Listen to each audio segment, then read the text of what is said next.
Hi friends, welcome to Sanskritam Simplified, a route to simple Sanskrit. Most of you think Sanskrit is a tough subject, but actually it is not so if you know the tricks and tips which I will share with you. So I am going to start with the basics of Sanskrit grammar. My first chapter is Varnmala. So what is Varna? Varna means letter. Just as in English you have the alphabets A, B, C, D. To know English, you have to know the alphabets. In the same way, to know Sanskrit, you have to know the letters A, A, K, K. Varnamala. What is Varnamala? Varnamala is a group of letters. Now, Varna.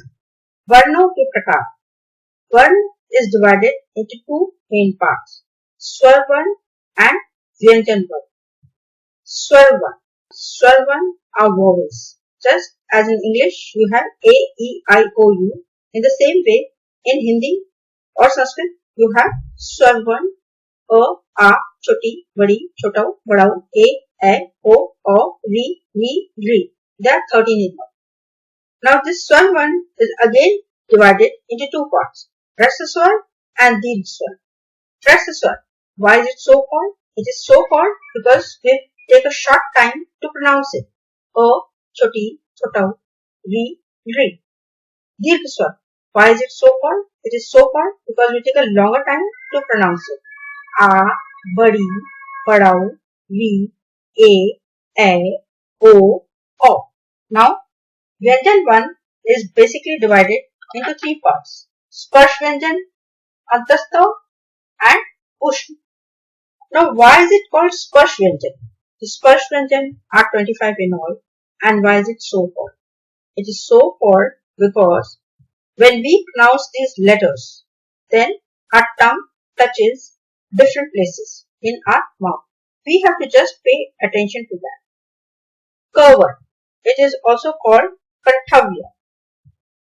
Ka, Kha, Ga, Gha, Anga.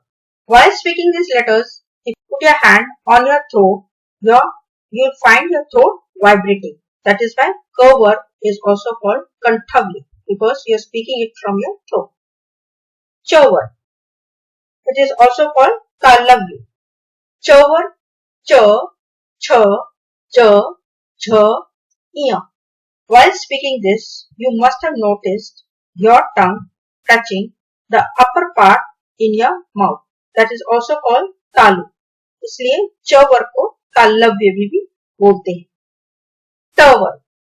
Tower बोलते समय आप ध्यान दीजिएगा आपका जो टंग है वो mouth के फ्रंट अपर पार्ट को टच करेगा, इसलिए उसे मूर्धन्य भी बोलते हैं. ट, ठ, ड, ढ, अड़. Now you come to tavar. Tavar is also called दंतव्य.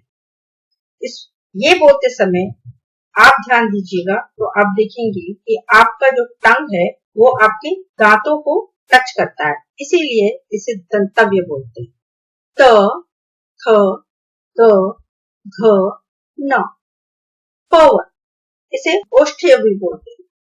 इसको बोलते समय आप ध्यान दीजिए the both your lips will touch each other. प, फ, ब, भ, म. So in this way there are 25 sparsh vyanjan. Then we come to antastha. Ya, ra, la, va. There are 4 in all. Then you have 4 ushma vyanjan. Talapsha. Now when you say talapsha, your tongue will touch your talu. That is why it is called talapsha. Murdhansha. So called because your tongue touches your murdhan. That is the front upper part of your mouth. Dansa. So called because your tongue touches your dant, your teeth. That is why it is called dansa. Ha. 4. There are 4 ushma vyanjan. Then you have anuswar. That is a dot. Extremely important in Sanskrit. 1 dot will kill your answer. 1 dot you'll get full marks. Visar. Another extremely important dots in Sanskrit. Then, now I am going to summarize what I have taught you just now. First, Varna, letter. divided into two parts. Swar 1, vowel, Vyanjan 1, consonant. Swar 1 divided into rasa swar, 5. A, A, U, Ri, Ri. Dirgh swar, 8. A, Badi, Badau, Ri, A, O, O. Vyanjan, consonant. Sparsh, 25. Tover, chover, tover, tover, tover. Antastha, Y, R, D, V. Ushma, Talapsha, Burdhansha, Dansha, O. Sanyukt one. Why is it so called? Sanyukt one means like combined words. Two letters को combine करके एक letter बनता है. क plus बुर्धन श श से हिंदी में हम लोग उसे श से सक्रिय बोलते हैं. Then second त plus र त्र से त्रिशूल. Then ज plus य य से हिंदी में हम य से ज्ञानी बोलते हैं. तालक्ष एंड र श्र हिंदी में हम श्रीमान श्रीमती बोलते हैं. I hope you understood and liked what I taught you just now. I will continue with my teaching in the next class.